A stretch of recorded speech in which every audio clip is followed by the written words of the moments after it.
आइए इसी बात को एक कहानी के माध्यम से समझने का प्रयास करते हैं। एक राज्य में एक बहरूपिया तरह तरह के भेष बनाता था और राजा से इनाम पाता था। एक बार राजा ने उसे चैलेंज किया कि कोई ऐसा भेष बनाओ जिसमें तुम्हें पहचान न पाऊँ तो मैं तुम्हें 10 असरफी इनाम दूंगा। राजा के इस चैलेंज को बहरूपिया ने स्वीकार किया और राज्य से बाहर चला गया। लगभग 6 महीने बाद मंत्री जी ने राजा को बताया कि अपने नगर के बाहर बरगद के पेड़ के नीचे एक बहुत पहुँचे हुए संत पधारे हैं और उनकी ख्याति बहुत दूर दूर तक हो रही है। दूर दूर से लोग उनके प्रवचन सुनने आ रहे हैं, उनका आशीर्वाद ले रहे हैं, अपने जीवन को धन्य धान्य बना रहे हैं। अतः हमें भी राज्य की ओर से ऐसे संत का सम्मान करना चाहिए और हम लोग उनके दर्शन को चले। राजा बहुत सारा उपहार लेकर के संत के सम्मान में पहुँचे, उनका प्रवचन सुने और अभिभूत होते हुए वहाँ का रमणीक वातावरण से आनंदित होते हुए राजा ने सम्मान स्वरूप बहुत सारी असरफियाँ संत को भेंट की।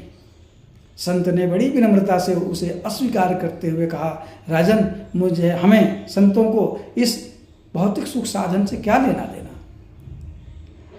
प्लीज आप इन्हें ले जाइए। राजा बहुत प्रभावित हुए और अंत में बोला कि महाराज मैं आपके आश्रम बनवाना चाहता हूँ, इसकी इजाज़त दें। तब संत ने कहा कि संतों का आश्रम नीचे धरती और ऊपर आसमान है, इतने बड़े आश्रम को आप छोटा क्यों करना चाहते हैं। राजा संत की बातों से बहुत प्रभावित हुए, चरण स्पर्श करते हुए अपने नगर को लौटे। आधे घंटे बाद जब राजा सिंहासन पे बैठे होते हैं तो सामने देखते हैं कि वही संत उनके सामने आ गए। बोले, राजन पहचाना मुझे? बोले, हाँ हाँ महाराज पहचाना, आप वही संत हैं, मैं तो अभी आपके दर्शन करके आया, आप हमें बता देते, हम यहाँ से सवारी भेज देते। इतने में संत ने अपने जटा जूट मूछ निकालते हुए बोला, अब पहचाना? राजा हतप्रभ, अरे तुम तो वही बहरूपिया हो।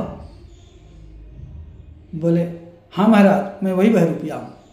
अरे बहरूपिया, तुम 10 असरफी के लालच में हम सैकड़ों का उपहार छोड़ दिए, हम तो तुम्हें सैकड़ों असरफी उपहार स्वरूप ले गए थे।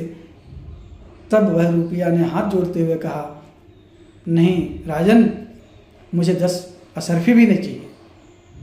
मैं तो ये बताने आया हूँ कि जिसके नकली स्वरूप में इतनी शक्ति, इतनी ताकत है, तो मैं अब इस नकली को छोड़ करके असली प्राप्ति की ओर जा रहा हूँ। अतः प्रणाम करके बहरूपिया नकली से असली बनने की ओर चल दिया।